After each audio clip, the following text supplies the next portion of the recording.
Hello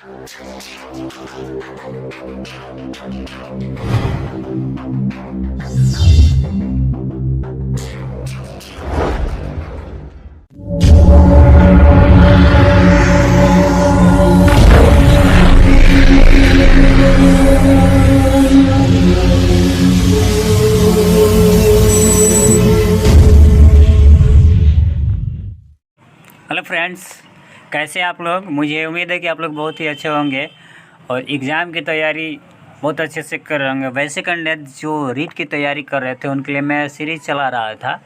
तो इसके पहले मैं मैराथन क्लासेज ईवीएस का मैराथन क्लासेज चला था, जिसमें पेडागोजी और उसका क्वेश्चन करीब 50 के करीब में क्वेश्चन था। उसी सीरीज़ को आज हम कंटिन्यू करेंगे। ये काफ़ी हेल्पफुल रहेगा आपको। हिंदी पेडागोजी जो है उसको, और हिंदी पेडागोजी में सिर्फ क्वेश्चन प्रैक्टिस ही करेंगे। क्वेश्चन जो है ये मैराथन क्लास होगा। और मैं प्रयास में हूँ कि सीडीपी का भी क्वेश्चन डाल दूँ या मैथ पेडागोजी का भी क्वेश्चन, मैथ पेडागोजी का मैराथन अपलोड कर दूँ। और साइंस पेडागोजी, साइंस जो है, साइंस का सीरीज चल ही रहा है। प्रीवियस ईयर का सेशन लगभग ख़त्म हो चुका है।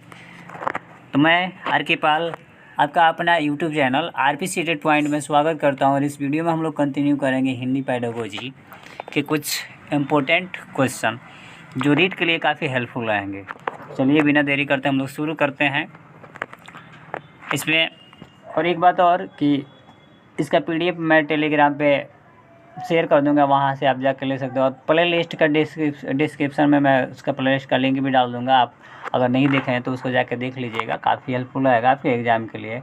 और अगर चैनल पर नए हैं तो चैनल को सब्सक्राइब कर लीजिएगा और ज़्यादा से ज़्यादा वीडियो को शेयर कीजिएगा, ताकि ज़्यादा से ज़्यादा इसके जो भी कैंडिडेट हैं वो फ़ायदा उठा सके। तो चलिए बिना देरी करते अब हम क्वेश्चन को शुरू करेंगे। पहला क्वेश्चन देखते हैं। पहला क्वेश्चन लिखा गया है कि कार्ड पर लिखे शब्दों के चित्रों के साथ मिलान करने का कार्य किया जाता है जिस विधि में।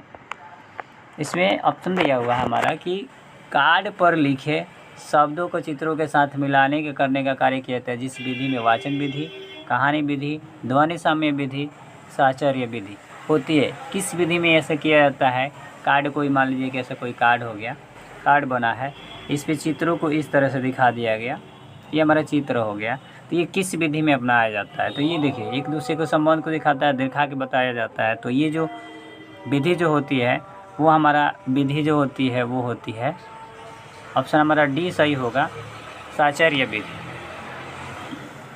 नेक्स्ट हम क्वेश्चन देखते हैं। क्वेश्चन नंबर 2 देखते हैं कि उपलब्धि परीक्षण के प्रकार हैं प्रमाणीकृत, अपरिमाणीकृत, कोई नहीं, ए एवं बी दोनों। ये कह रहा है कि मान लीजिए कि कोई भी काम वर्क कर रहा है, उपलब्धि हम लोग हासिल कर लिए हैं, तो उसका परीक्षण किस प्रकार से होता है। प्रमाणीकृत से होता है कि अपरिमाणीकृत से होता है कि ए एवं बी दोनों से होता है कि कोई नहीं होता है। तो देखिए इसमें राइट आंसर जो होगा ना, ये प्रमाणीकृत भी होता है, उसकी किसी की परीक्षण लेना होता है तो अपरिमाणीकृत भी होता है, ए एवं बी दोनों होता है, ये दोनों होता है। तो यानी हमारा ऑप्शन राइट ऑप्शन जो हो जाएगा हमारा राइट ऑप्शन जो हो जाएगा वो राइट ऑप्शन ए एवं बी दोनों हो जाएगा। नेक्स्ट क्वेश्चन देखते हैं। क्वेश्चन नंबर 3 है कि गद्य शिक्षण में कौन सी विधि गद्य शिक्षा में कौन सी विधि प्रयोग में लाई जाती है गद्य में। तो देखिए व्यास विधि बोला है, आगमन यानी उदाहरण की तरफ, व्याख्या यानी इसको व्याख्यान करना, और यहाँ पे लिखा व्यास विधि, और एक लिखा है डाल्टन विधि। तो देखिए गद्य शिक्षा में जो विधि का उपयोग किया जाता है वो होता है हमारा व्याख्यान विधि नहीं है, वो होता है हमारा राइट आंसर वो हमारा ये डाल्टन विधि होगा। नेक्स्ट क्वेश्चन हम देखते हैं।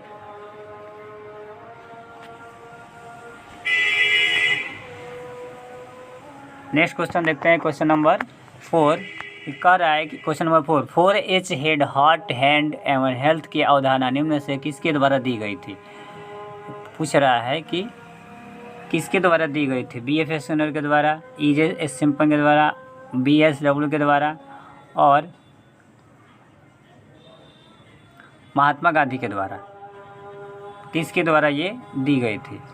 ऑप्शन यही पूछा है। तो हमारा राइट आंसर जो होगा, देखिए ना ही BF स्किनर दूसरा कुछ दिए थे, ब्लूम दूसरा कुछ दिए थे, ये भी दूसरा कुछ दिए थे, लेकिन महात्मा गांधी जो थे ना, हमारा राइट आंसर हमारा राइट आंसर जो होगा, हमारा राइट आंसर डी हो गई। महात्मा गांधी ने इसके बारे में बताया था। नेक्स्ट क्वेश्चन देखते हैं, क्वेश्चन नंबर 5। क्वेश्चन नंबर 5 है कि निम्नलिखित में से क्या भाषा को शुद्ध परिमार्जित स्वरूप प्रदान करती है। ऐसा क्या है जो भाषा को शुद्ध परिमार्जित स्वरूप प्रदान करती है। सभ्यता, साहित्य, संस्कृति, व्याकरण। तो देखिए सभ्यता जो है ये तो बहुत पीछे से रहती थी, ये भाषा के बारे में उतना नहीं बता सकती है। व्याकरण जो है, व्याकरण ही इस भाषा को क्या करती है, शुद्ध करती है। तो हमारा राइट आंसर जो होगा वो होगा option number D. Next question देखते हैं, क्वेश्चन नंबर 6 देखते हैं कि पर्यवेक्षित अध्ययन विधि का दूसरा नाम क्या है। पर्यवेक्षित अध्ययन विधि का दूसरा नाम क्या है। निर्देशित स्वाध्याय प्रणाली, विश्लेषणात्मक प्रणाली, अभिकर्मित प्रणाली, साहचर्य प्रणाली। तो देखिए ये साहचर्य प्रणाली होगा। हमारा राइट आंसर जो होगा वो ऑप्शन डी होगा। राइट आंसर हमारा ऑप्शन डी होगा। नेक्स्ट क्वेश्चन, क्वेश्चन नंबर 7 देखेंगे। हिंदी शिक्षक को कार्यभार दिया जाना चाहिए। वार्षिक योजना बनाने का, कक्षा कार्य जांचने का, अशुद्धियों को दूर करने का, शैक्षिक व शैक्षिक गतिविधियों के संयोजन का। अरे कि हिंदी शिक्षक को कार्यभार क्या क्या देना चाहिए। देखिए वार्षिक योजना बनाने का ये कोई जरूरी नहीं है, डायरेक्टर का वर्क होता है। कक्षा कार्य जांचने का ये भी उतना नहीं है। अशुद्धियों को दूर करने का ये भी नहीं कर सकते, लेकिन हाँ एक चीज़ ज़रूर कर सकते हैं टीचर। तो ये नहीं होगा, ये नहीं होगा, ये नहीं होगा। हमारा राइट आंसर जो होगा वो हमारा सी नंबर होगा। ये देखिए ये संयोजन भी करेंगे और शैक्षिक और शैक्षिक दोनों गति को ये संयोजन करेंगे, ये दिया जाएगा। नेक्स्ट क्वेश्चन हमारा क्वेश्चन नंबर 8 है कि प्राथमिक स्तर पर कहानी रचना के लिए सर्वाधिक उपयोगी सामग्री कौन है। प्राथमिक स्तर पर देखिए कह रहा है रेखा चित्र, प्राथमिक स्तर पर उतना समझेगा नहीं। रेडियो ये भी उतना नहीं समझेगा। लिंगवा फोन ये भी उतना हेल्पफुल नहीं रहेगा। लेकिन चित्र अगर दिखाते हैं प्राथमिक स्तर, मान लीजिए कि कक्षा 1 का बच्चा है, तो उसको अगर चित्र दिखाते हैं तो चित्र के माध्यम से उसको बहुत आसानी से ये कर देंगे, उसके लिए उपयोगी रहेगा ये। तो हमारा चित्र कठिनाई भी आंसर हो जाएगा। नेक्स्ट क्वेश्चन है कि लिखना सिखाने से पूर्व बालकों को चित्रकला सिखाना चाहिए, क्योंकि अक्षर भी चित्र है। इस मत का समर्थन किसने किया था। देखिए इस मत का समर्थन किसने किया था कि अक्षर लिखा जाता है, उसके बाद से वही चित्र है। तो इस मत का समर्थन किसने किया था। ऑप्शन दिया है अरविंद घोष, विनोबा भावे, महात्मा गांधी। तो इस मत का ऑप्शन जो है विवेकानंद ने इसका समर्थन किया था। नेक्स्ट क्वेश्चन देखते हैं, क्वेश्चन नंबर 10। आर्यभट्ट उपागम के कितने पद होते हैं। तो देखिए 9 भी नहीं होता है, 8 भी नहीं होता, 3 भी नहीं होता है। इनके 5 फैक्टर होते हैं, 5 होते हैं। राइट आंसर 5 होगा। क्वेश्चन नंबर 11 देखते हैं। शिक्षा में इकाई संप्रत्यय किसकी देन है। कह रहा है कि शिक्षण में इकाई संप्रत्यय किसकी देन है। किसने दिया था। ब्लूम ने, मॉरिसन ने, जॉन डेवी ने, हर्बर्ट ने। तो इसका राइट आंसर जो होगा हर्बर्ट होगा। क्वेश्चन नंबर 12 देख रहे हैं कि भाषाई कौशल लिखित अभिव्यक्ति रूप में है। भाषाई कौशल आप जानते हैं कि भाषा कौशल कितने प्रकार का होता है, 4 प्रकार का, जिसको हम लोग सुब्बोपाली से कहते हैं, सुब्बो, उसको शॉर्ट ट्रिक में हम याद कर सकते हैं सुब्बोपाली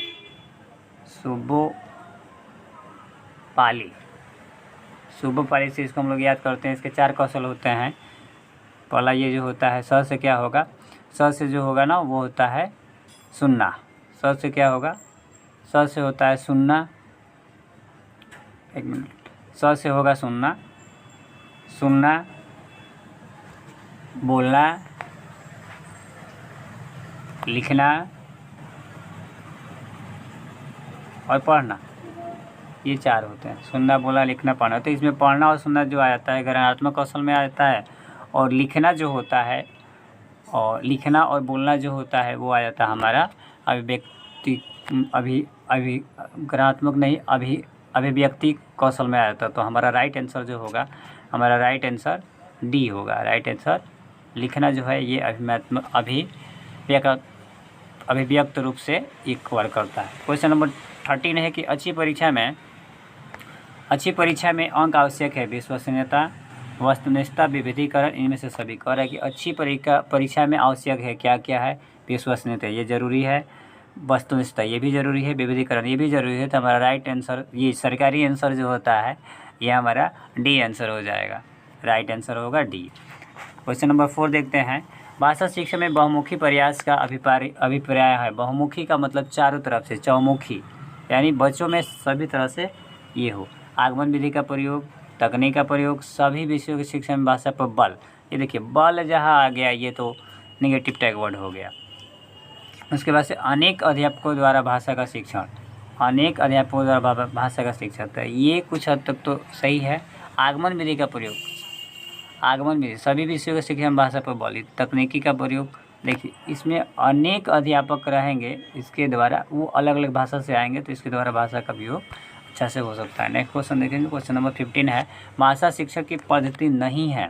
इसमें पूछा है भाषा शिक्षा की पद्धति नहीं है। किंडरगार्टन, अभिकर्मित अनुदेशन, मॉन्टेसरी, डेकाली। देखिए ये भी भाषा शिक्षा का है, ये भी है और ये भी है, लेकिन हमारा राइट आंसर जो होगा डी होगा। पद्धति नहीं है पूछा है तो यही नहीं है, डी। नेक्स्ट क्वेश्चन देखते हैं, श्रव्य दृश्य साधन है। श्रव्य दृश्य यानी वो उसको सुन भी सकते हैं, देख भी सकते हैं, वो कौन सा होता है? ये देखिए चित्र नहीं होगा, रेखा चित्र ये भी नहीं होगा और चित्र विस्तारक ये भी नहीं होगा। तीनों में क्या चित्र ही आएगा तो सिर्फ देख सकता है, सुन नहीं सकता है। लेकिन चलचित्र अगर होता है तो चलचित्र में क्या कर सकता है? देख भी सकता है और सुन भी सकता है, देख भी सकता है और सुन भी सकता है। तो हमारा राइट आंसर जो होगा फर्स्ट होगा। 18 देखते हैं क्वेश्चन नंबर, नाटक का संबंध किस ज्ञानेंद्रिय से है? नाटक देखते होंगे, नाटक जो होता है आखिर किससे होता है? ऑप्शन दिया मुंह से, कान व आँख से, कान से आँख से। तो आप देखते हैं कि मुंह से तो कोई वर्क नहीं होता है तो ये हमारा होगा नहीं। और यहाँ पे लिखा है कान से तो अलग हो गया, आँख से। कान और आँख दोनों उपयोग करता है तो हमारा ऑप्शन राइट आंसर जो होगा सी होगा, कान व आँख से। नेक्स्ट क्वेश्चन, क्वेश्चन नंबर 90 देखेंगे कि सन की समाप्ति पर प्रयुक्त मूल्यांकन क्या कहलाता है? सन की समाप्ति जब होता है तो प्रयुक्त मूल्यांकन क्या होता है? नियोजनात्मक, निर्माणात्मक मूल्यांकन, निदात्मक और संकलात्मक। तो देखिए जब भी कोर्स पूरा कंप्लीट होगा तो उसका निदान करते हैं समस्या को जानेंगे। तो हमारा राइट आंसर जो होगा ऑप्शन सी होगा। बाकी हमारे ये तीनों ऑप्शन जो होगा वो गलत हो जाएगा। क्वेश्चन नंबर 20 है कि ब्लूप्रिंट ढांचा तैयार करने में उपयोगी नहीं है। ब्लूप्रिंट यानी पढ़ाने के लिए जो चीज़ें हम लोग उसका ढांचा जो तैयार करते हैं, पढ़ाने के लिए जो ढांचा तैयार करते हैं उसमें पूछ रहा है कि ब्लूप्रिंट ढांचा तैयार करने में उपयोगी नहीं है। क्या नहीं है? शिक्षक निर्मित सामग्री, शिक्षक का लक्ष्य, पाठ्य वस्तु के प्रकरण, प्रश्नों के प्रकार। देखिए यहाँ पे कह रहा है कि शिक्षक का लक्ष्य ये तो होना चाहिए, पाठ्य वस्तु के प्रकरण ये भी होना चाहिए, प्रश्नों के प्रकार ये भी होना चाहिए। तो उसमें नहीं पूछा हुआ है तो शिक्षक निर्मित सामग्री की कोई यहाँ पे ज़रूरत नहीं है। तो ये तीनों सही था, ये गलत था और हमसे पूछा ही गलत है तो गलत ही क्या होगा हमारा सही होगा। यानी मेरा राइट आंसर जो हो जाएगा वो फर्स्ट ही, हमारा राइट आंसर जो होगा वो फर्स्ट होगा। और अगला क्वेश्चन देखते हैं, क्वेश्चन नंबर, ये देखिए नंबर इधर उधर हुआ है, 21 क्वेश्चन देखेंगे। इसके बाद ये जो PDF बनाया हुआ है ना, वो PDF इधर उधर कर दिया है जो टाइपिंग किया, उसमें ये दिक्कत हो गया है। कोई ना, नंबर से क्या लेना है, क्वेश्चन तो उतना ही करना है। देख लेते हैं है कि नहीं इसमें।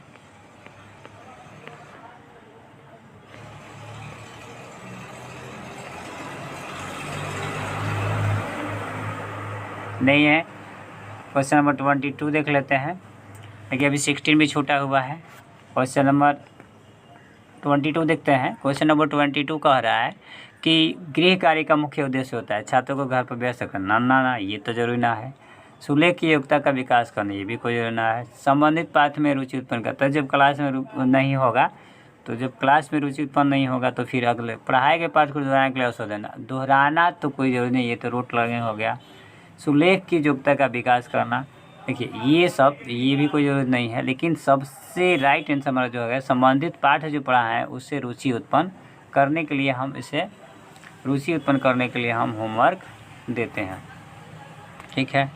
क्वेश्चन नंबर 60 थोड़ा सा देख लीजिए, वो छूट गया, वहाँ पे नंबर नहीं है तो फिर आगे देखते हैं, उसके बाद से कंटिन्यू होगा। क्वेश्चन नंबर 16 है कि पाठ्य पुस्तक का अध्ययनात्मक पक्ष है। पुस्तक का आकार प्रकार कोई ज़रूरी नहीं है, जिल्द कोई ज़रूरी नहीं है।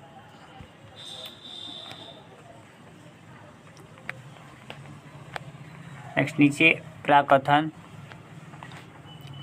ये भी कोई ज़रूरी नहीं है। लेकिन उसका मुख्य पृष्ठ जो रहता है, मुख्य पृष्ठ किसी भी पुस्तक का, वो काफ़ी हेल्पफुल करता है। तो हमारा राइट आंसर ये हो जाएगा। बातें हैं क्वेश्चन नंबर 23 पे।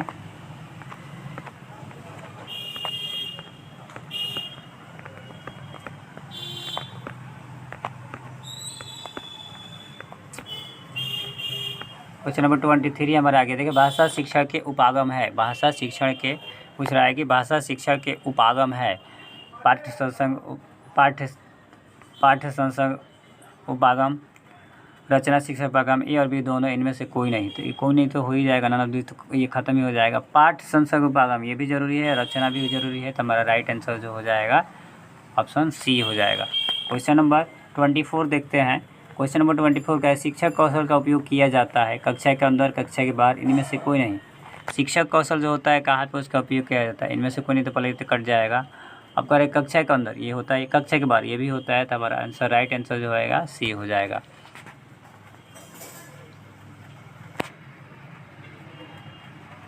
क्वेश्चन नंबर 28 है, लिखित अभिव्यक्ति का साधन नहीं है। पत्र लेखन, निबंध लेखन, नाट्य लेखन, वाद विवाद। लिखित अभिव्यक्ति का साधन नहीं है। पत्र लेखन, निबंध लेखन, वाद विवाद, नाट्य लेखन। तो देखिए लिखने वाला जो भी काम है तो तीनों होगा, लेकिन ये वाद विवाद जो है यही नहीं होगा। तो राइट आंसर हमारा सी हो जाएगा। अगला क्वेश्चन देखते हैं।